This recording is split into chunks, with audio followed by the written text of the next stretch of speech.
E o Red Bull Bragantino entraram em acordo e o Léo Ortiz finalmente vai ser jogador do rubro-negro carioca. Que surpresa. Era algo que a gente já imaginava que iria acontecer, mas começou a demorar, ficou estagnada as conversas entre as equipes. Mas agora sim, e aí para a paz do Léo Ortiz também, porque estava difícil para ele lá no Red Bull Bragantino.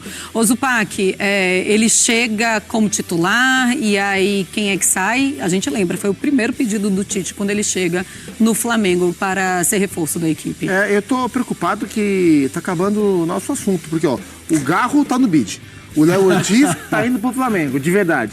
O Corinthians tá perto de contratar o técnico, vai sobrar o Rames Rodrigues pra gente falar só, hein? Eu tô preocupado. Mas vamos lá. Ele chega com potencial pra ser titular, não acho que vai ser uma questão assim tão definitiva, não é igual o De La Cruz, que ó, chegou, dá a camisa pra ele. O Flamengo tem uma boa dupla de zaga, o Fabrício Bruno, que veio também do Red Bull Bragantino, né? Curioso, são dois jogadores que fizeram o movimento de clube grande para o Red Bull Bragantino, o Léo do Inter para o Red Bull, o Fabrício do Cruzeiro para o Red Bull Bragantino. O Flamengo busca no clube do interior de São Paulo esses dois jogadores, mas o Fabrício é um jogador que tem regularidade no Flamengo. O Léo Pereira oscila um pouco mais, mas fez um tremendo clássico contra o Vasco, salvou bola em cima da linha.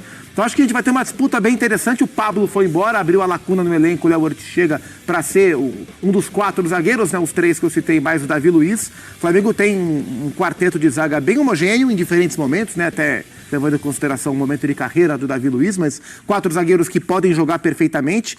Imagino que no decorrer da temporada o Léo Ortiz será titular, mas não acho que ele chega para desbancar um dos dois imediatamente. Acho que o trabalho e a confiança que o Tite tem em cima dele vão levar para esse caminho de maneira mais natural. De acordo, André? De acordo, de total acordo. E era isso que estava escrito, né, para todo mundo que ia acontecer mesmo, porque o jogador manifestou o seu desejo desde o início.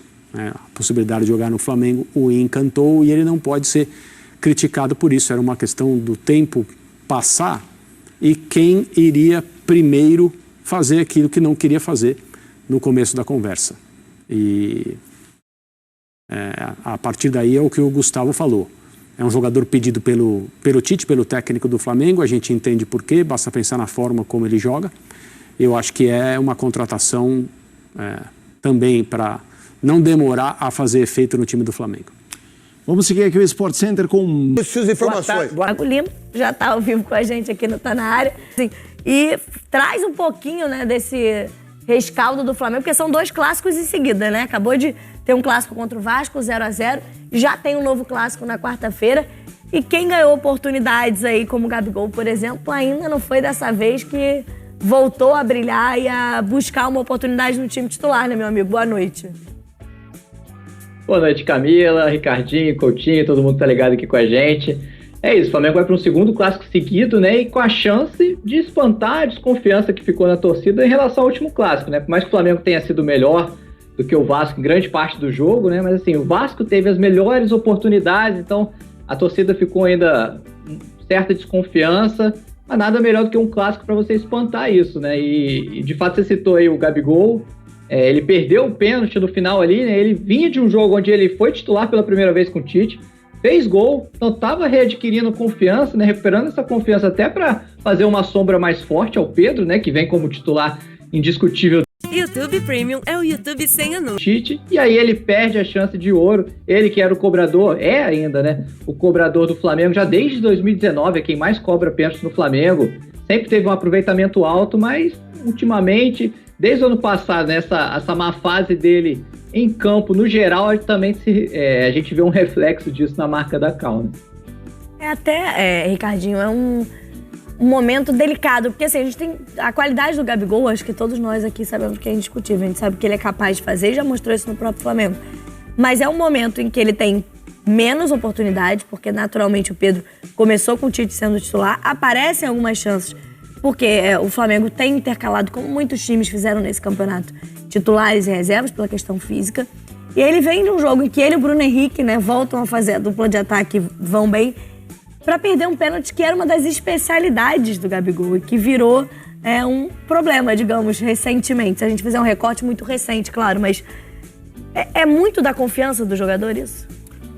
Eu acho que é da confiança, mas eu tenho certeza que ele lamentou muito perder esse pênalti. E não é só por decidir um clássico, né? Porque poderia decidir, né, contra o Vasco. Mas justamente por toda essa situação que ele está vivendo. De hoje ser o reserva do Pedro, né? E acho que justamente porque acho que o Pedro produz hoje para a equipe do Flamengo, apesar de não ter tido oportunidade contra o Vasco, não ter feito um grande jogo, mas acho que hoje o Pedro tá melhor do que o Gabriel. E se tem que jogar um atacante dentro do esquema que o Tite utiliza hoje no Flamengo, o Pedro é o titular. E ele teve a oportunidade de decidir o clássico e de, não é reverter a situação, mas de repente ocupar mais um espaço para tentar retomar o seu lugar. E isso não aconteceu, e ele, como um jogador vencedor e ídolo da torcida, com certeza ele lamentou muito essa possibilidade, essa chance que ele teve.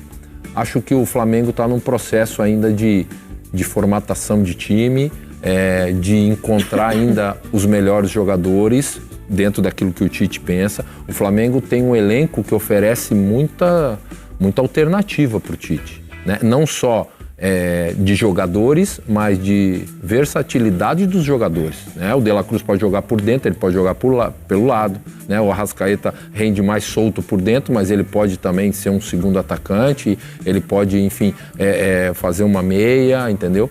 Então, assim, você tem o Gerson, que é um coringa, que pode jogar mais atrás, pode jogar mais do lado, na frente, enfim.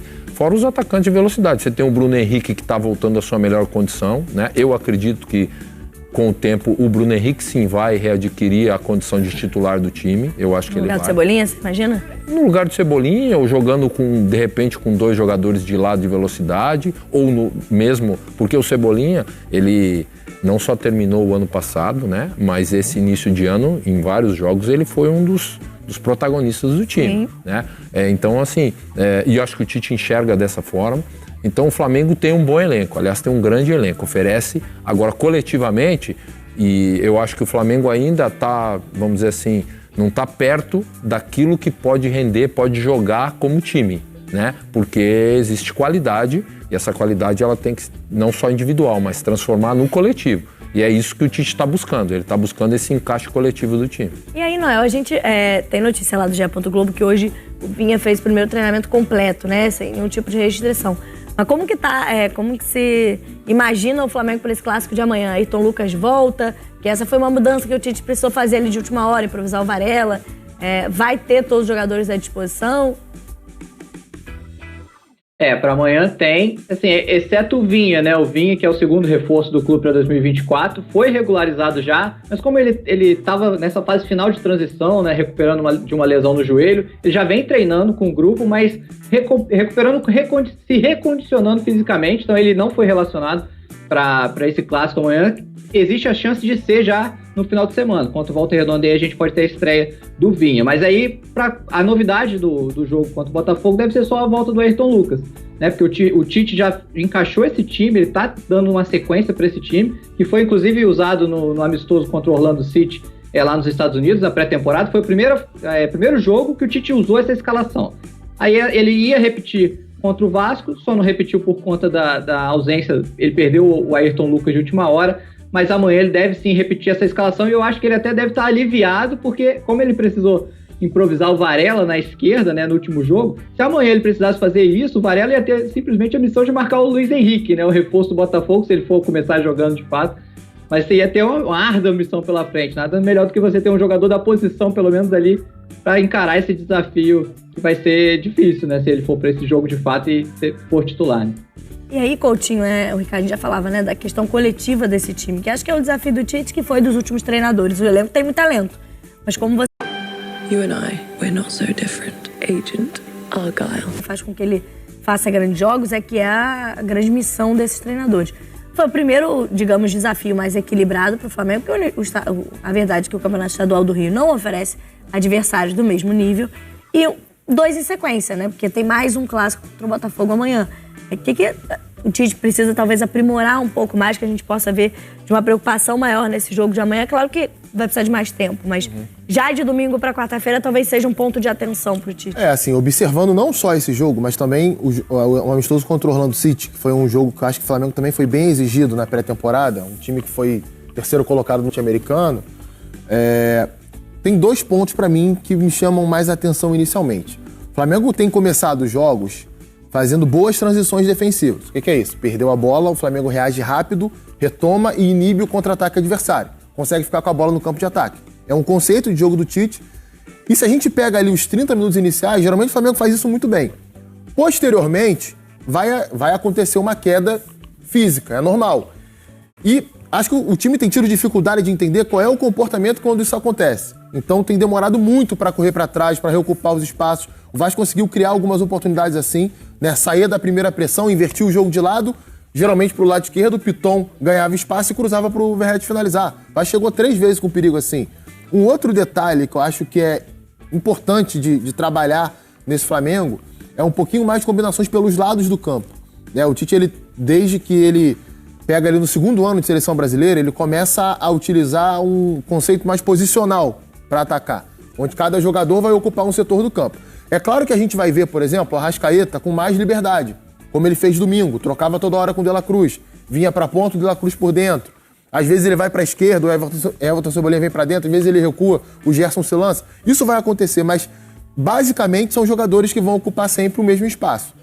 E muitas vezes, os jogadores brasileiros, sobretudo, têm dificuldade de entender que mesmo dentro de cada um dentro do seu setor, existem movimentos que são feitos de interação. Ultrapassagem, tabela, triangulação. Acho que no último jogo, principalmente, faltou um pouco isso ao Flamengo. O Flamengo iludia bem até chegar à intermediária. Quando se deparava com um bloqueio defensivo bom, foi feito pelo Vasco, o time tinha dificuldade de achar as soluções ali. Então, e tem muito talento. Dá para você conseguir ter um time que varia um pouco mais dentro desse conceito. Então acho que são esses 2 detalhes aí que tem me chamado a atenção inicialmente do Flamengo. Tem uma notícia também em relação ao Léo Ortiz, né, Noel? Que o torcedor também está nessa expectativa de mais uma contratação, um jogador que o Flamengo negocia desde o início da temporada.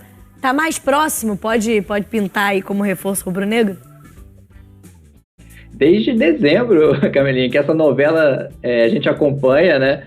Mas tem tudo para terminar essa semana. De fato, o Bragantino também estava esperando ver se chegava alguma proposta do exterior, né?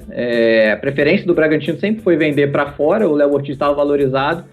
E as principais janelas na Europa fecharam semana passada, não recebeu nenhuma proposta, e aí, de fato, para o mercado interno, para negociar o jogador, o Flamengo é sim a bola da vez. O Léo Ortiz quer jogar no Flamengo, isso também conta muito, então tá nesses ajustes que estavam caminhando. A negociação estava travada, ficou travada nesses primeiros dias de fevereiro, até por conta da questão da janela, para ver se chegava alguma coisa ou não chegou.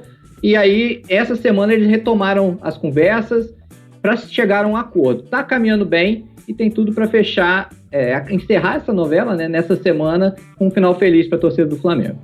Ainda não está fechada, só para avisar. A informação que a gente recebeu do Flamengo, das partes envolvidas, assim, que ainda não está fechado, mas está todo mundo muito otimista.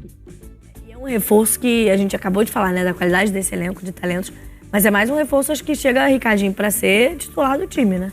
Você acha que ainda hoje Fabrício Bruno e Léo Pereira colocam uma dificuldade para ele? Não, eu acho que eles estão num momento bom. O Fabrício Bruno, desde o ano passado, está num momento, acho que talvez o melhor momento da carreira dele. Né? Ele já esteve no Bragantino fazendo dupla com esse mesmo Léo Ortiz. Né? Sim, verdade. O Léo Pereira também no Atlético Paranaense foi muito bem. O início dele no Flamengo teve dificuldade, pressão, ficou fora do time, né? Não atuava, e eu acho que nesse momento essa dupla do Flamengo é uma boa dupla de zaga. Agora, lógico que o Léo Ortiz foi convocado, acho que inclusive pelo Tite, para a seleção brasileira em algum momento. É um jogador que tem qualidade, que tem liderança, que tem um bom posicionamento. Acho que se o Flamengo concretizar, vai fazer um grande negócio e vai ter, assim... Com o YouTube. Puta, eu acho que quando você joga em time bom, você fica bom também. Quando você joga com jogadores bons, além de você precisar estar sempre na tua plenitude, né, te obriga a trabalhar sempre mais, porque um puxa o outro. Né? Então, assim, se o Flamengo contratar, tem já 2 zagueiros jogando muito bem, num momento legal, o Léo Ortiz vai esperar a sua vez, vai esperar o seu momento, mas se entrar no time e se concretizar, né, essa negociação, vai ser um grande reforço para o Flamengo. Imaginando o Botafogo que a gente falou há pouco, né, mantendo a sua maneira de jogar com o time titular, né, pelo que o Thiago Nunes fez com o time titular. é uma escalação ideal para esse confronto de amanhã, com a informação do Thiago Lima, né? Joga o Ayrton Lucas, só a volta dele, a lateral esquerda, e o Varela voltando para a direita. Seria um especialista da posição, né? Não é uma improvisação. O Varela até, não acho que ele tenha feito um jogo tão ruim contra o Vasco. Né? Ele talvez tenha ficado marcado ali as 2 jogadas que o Verratti cabeceia a bola no setor dele, mas aí eu acho que é muito mais um mérito do Verratti do Piton, porque você vai marcar um jogador que, sei lá, mais de 10 centímetros maior do que você e mais forte do que você. Às vezes você pode tentar ir no corpo e não conseguir, o cruzamento muito bom. Mas com a bola, ele teve alguns bons momentos.